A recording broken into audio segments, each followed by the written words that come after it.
আজ ব্লগের শুরুতেই সকলকে জানাই গুড মর্নিং। কেমন আছেন সবাই? আশা করি সকলে খুব ভালো আছেন, সুস্থ আছেন। বন্ধন ব্লগসের আবার একটি নতুন ভিডিওতে আপনাদের সকলকে স্বাগত জানাই। আজ হচ্ছে সোমবার, এখন বাজে প্রায় সকাল 9:30 মতন। আর আমার বাড়ির কাজকর্ম সব হয়ে গেছে, স্নান হয়ে গেছে, পুজো হয়ে গেছে। আর বাবান গেছে স্কুলে, আর ওর বাবার আজকে মর্নিং ডিউটি, তো সেও আজকে বাড়িতে নেই। ওরা দুজনেই বাড়িতে এসে ভাত খাবে। তো রান্নাবান্না এখনও কিচ্ছু করিনি, এই যে সবে পুজোটা করলাম আর এখনও ব্রেকফাস্ট কিছু করিনি। ব্রেকফাস্ট করবো। আর ঠাকুরের কাজটা দেখুন কি সুন্দর লাগছে না, একদম ফুলে ফুলে ভরে গেছে। তো আজ দুদিন যাবত একেবারেই আমি ভিডিও দিতে পারিনি। তো ভিডিও ঠিক দিইনি বলবো না, শর্টস দিয়েছি, তবু লং ভিডিও দিইনি। তো তার জন্য আমি একান্তই দুঃখিত। তো আপনাদেরকে খুব মিস করেছি এই দুদিন। কিন্তু জানেনই তো, বাড়িতে যখন আমাদের কোনো প্রিয়জন আসে তখন আমরা একটু বেশি ব্যস্ত হয়ে পড়ি। তো বাবা, মা, ভাই সকলেই বাড়িতে এসেছিল। তো সেই কারণে না আর ভিডিও দিতেও ইচ্ছা করেনি, এডিট করতেও ইচ্ছা করেনি। ভিডিও একটা রেডি করে রেখেছিলাম, তো কিন্তু কিছুতেই আমি আর ভয়েস ওভারটা দেওয়া হয়নি বলে সেটা সেন্ড করতে পারিনি। তো চলুন আমি এবারে একটু ব্রেকফাস্ট করে নিই। আর আজকে ব্রেকফাস্টে জানেন আমার প্রিয় খাবার, এই যে পরোটা, তার সাথে একটু আলুর তরকারি আর বোঁদে। তো কেমন হয়েছে আজকে ব্রেকফাস্ট অবশ্যই কিন্তু জানাতে ভুলবেন না। আর আপনাদেরকে তো জিজ্ঞাসা করাই হয়নি যে রথের মেলা কে কেমন ঘুরলেন। আমরা কিন্তু বেশ 2-3 দিন ঘুরেছি আর খুব মজাও করেছি। তো অবশ্যই জানাবেন যে কে কেমন রথের মেলায় এনজয় করলেন। আর এদিকে ব্রেকফাস্ট সেরে আমি চলে এসেছি রান্নাঘরে। আজকে করব ঝটপট খিচুড়ি। তো সেই জন্য আমরা খিচুড়ি করতে সবাই জানি, আর আপনারা অনেকেই আমার থেকে অনেক ভালো খিচুড়ি করতে জানেন, সেই জন্য আজকে আর রেসিপি শেয়ার করিনি। তো এই যে বাড়ির থেকে যখন সবাই চলে যায় না, বিশেষ করে এই টাইমটা, এই যে আজকে আমি একদমই একা, বাবুও বাড়িতে নেই, ওর বাবাও বাড়িতে নেই, সেই সঙ্গে আবার মারাও চলে গেছে। তো একদম বাড়ি ফাঁকা আর মনটা একেবারে ভালো লাগছে না। কিন্তু আমি যদি রান্না বান্না না করি তাহলে দুপুরবেলা তো পেটটা তখন আমাদেরকে ডাকবে, বলবে খাবার কই, খাবার কই। তো তখন তো মুশকিল। তো সেই জন্য একটু খিচুড়ি বসিয়ে দিয়েছি ঝটপট। খিচুড়িতেই আলু দিয়ে দিয়েছি, আর দেখি আর কিছু করা যাক। তো লবণ হলুদ দিয়ে খিচুড়িটা সেদ্ধ হতে বসিয়ে দিলাম। আর চলুন আমি এবারে কাটা বাছাগুলো করে নিই। খিচুড়িটা হতে হতে আমি এদিকে তরকারির জন্য চটপট আলুটা কেটে নিই। তো এত আলু কি জন্য কুচো করছি সেটা তো আপনাদের জানতে অবশ্যই মন হচ্ছে।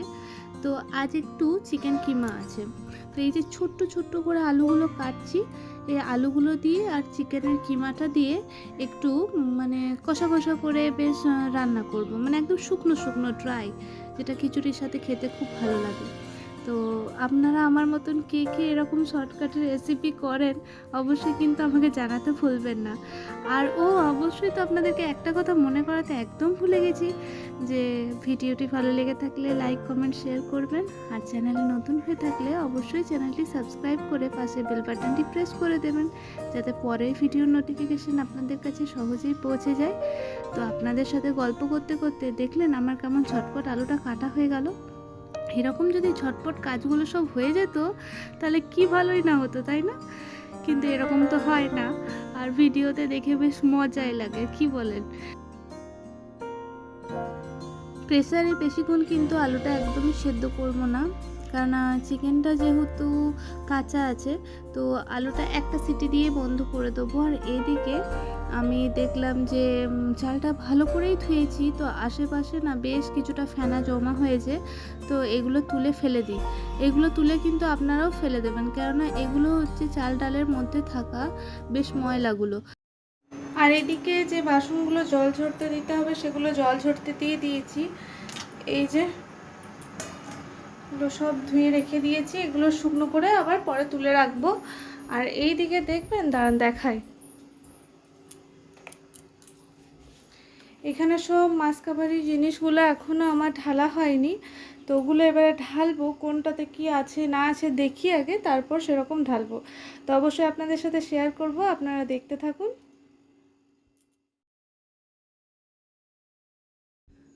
ওই বড় ড্রামটার মধ্যে আমি আমার সারা মাসের জিনিসগুলো জমা করে রাখি দোকান থেকে এনে।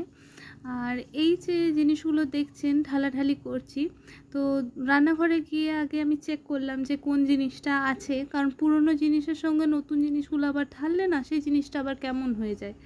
তো দেখলাম একটু একটুই আছে পড়ে, যেগুলো সেগুলো এবারে ঢেলে নেব।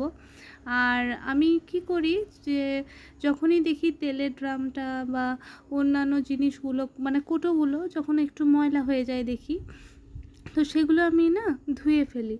তো আমার জিনিস চট করে অতটা ময়লা হয় না, কেননা আমি প্রায় প্রত্যেক দিনই চেষ্টা করি যখন সকালবেলা ওই ঘরগুলো পরিষ্কার করি না, তখনই রান্নাঘরটাও তো পরিষ্কার করি, গ্যাসের ওভেনটা ঘুম থেকে উঠেই আগে ওগুলো পরিষ্কার করার চেষ্টা করি।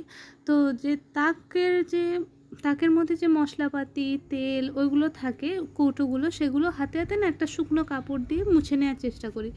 তো সেই জন্য না আমার বাসন টাসনগুলো এতটা ময়লা হয় না। আর এদিকে দেখলাম বেশ কয়েকটা জিনিস একদম বাড়ন্ত হয়ে গেছে, তো সেগুলোই ঢাললাম। আর যেগুলো আছে সেগুলো এখন ঢালবো না, সেগুলো আবার গুছিয়ে রেখে দেবো।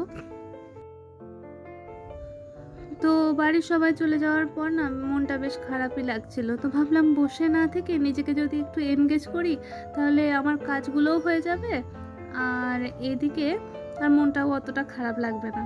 তো জিনিসগুলো ঢালতে ঢালতে হঠাৎ করে দেখলাম যে জায়গাটা খুব অপরিষ্কার হয়ে গেছে, তো সেখানটাও একটু পরিষ্কার করে নিতে হবে। তো ওই জন্য একটু এখানটা ছাড় দিয়ে নিই, আর তারপর চলে যাব রান্নাঘরে। রান্না তো আজকে বেশি কিছু না, তা তো আপনাদেরকে বলেইছি। আর এই যে, তো আজকের ব্লগটা খুব ছোট্ট হয়ে গেল।